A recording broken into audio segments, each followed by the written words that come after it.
Di dalam Al-Quran kita disuruh untuk sholat Bapak Ibu, tapi tidak diajarkan tata cara untuk sholat. Kemudian kita bagaimana caranya untuk sholat? Adanya di hadisnya Kanjeng Nabi. Hadis apa? Shollu kama ra'aitumuni usolli.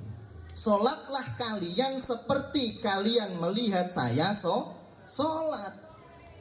Kemudian saya bertanya kepada kita semua di sini, pernah enggak kita melihat Kanjeng Nabi sholat? Enggak pernah. Yang pernah melihat Kanjeng Nabi sholat siapa? Para sahabat. Maka saya itu Bapak Ibu, ketika ditanya, Gus, panjenengan itu bisa sholat melihat siapa? Saya mengatakan saya pertama kali sholat melihat abah saya Muhammad Nur Mubayin sholat. Muhammad Nur Mubayin sholat melihat gurunya Syekh Dimyati Blitar sholat. Syekh Dimyati Blitar sholat melihat gurunya Mbah Manap Abdul Karim, pendiri Pondok Pesantren Lirboyo Kediri. Mbah Manap Abdul Karim sholat melihat kepada gurunya Mbah Khalil Bangkalan Madura, di mana Mbah Khalil Bangkalan Madura merupakan guru dari Syekh Sayyid Hashim Asy'ari, pendiri Nahdlatul Ulama dan pendiri Pondok Pesantren Tebu Ireng Jombang. Mbah Khalil Bangkalan juga merupakan guru dari Kiai Haji Ahmad Dahlan, pendiri Persyarikatan Muhammadiyah. Mbah Khalil Bangkalan kemudian sholat berguru kepada gurunya Syekh Ahmad Khatib Sambas Makkah Al-Mukarramah, pendiri Thariqah Qadiriyah wa Naksabandiyah. Syekh Ahmad Khatib Sambas kemudian berguru kepada gurunya Syekh Samsudin. Syekh Samsudin kemudian berguru kepada Syekh Abdul Fattah. Syekh Abdul Fattah kemudian berguru kepada Syekh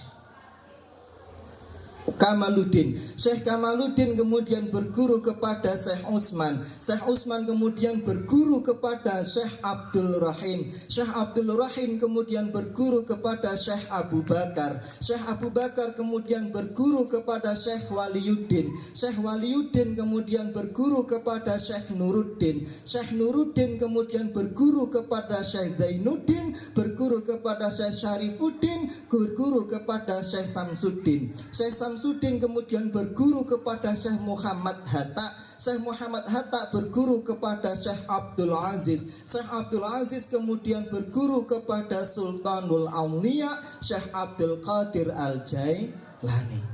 Syekh Abdul Qadir Al-Jailani kemudian sholat berguru kepada gurunya Syekh Mubarak Al-Mahzumi. Syekh Mubarak Al-Mahzumi kemudian berguru kepada Syekh Hasan Hakari. Syekh Hasan Hakari kemudian berguru kepada Syekh Abil Faraj At-Turtusi. Syekh Abil Faraj At-Turtusi kemudian berguru kepada Syekh Abdul Wahid At-Tamimi. Syekh Abdul Wahid At-Tamimi berguru kepada Syekh Abu Bakar Sibli. Syekh Abu Bakar Sibli kemudian berguru kepada Syekh Abu Qasim Junaid Al-Baghdadi. Syekh Abdul Qasim Junaid Al-Baghdadi kemudian belajar sholat itu kepada pamannya sendiri bernama Syekh Siri As-Sakoti. Syekh Siri As-Sakoti kemudian berguru kepada Syekh Ma'ruf Qurhi. Syekh Ma'ruf Qurhi kemudian berguru kepada Sayyid Hasan Ali. Sayyid Hasan Ali kemudian berguru kepada Sayyid Musa Kadim. Sayyid Musa Kadim kemudian belajar sholat kepada bapaknya sendiri Sayyid Ja'far Shadiq. Sayyid Ja'far Shadiq kemudian berguru kepada Sayyid Muhammad Bakir. Sayyid Muhammad Bakir belajar sholat kepada bapaknya sendiri Sayyid Ali Zainal Abidin.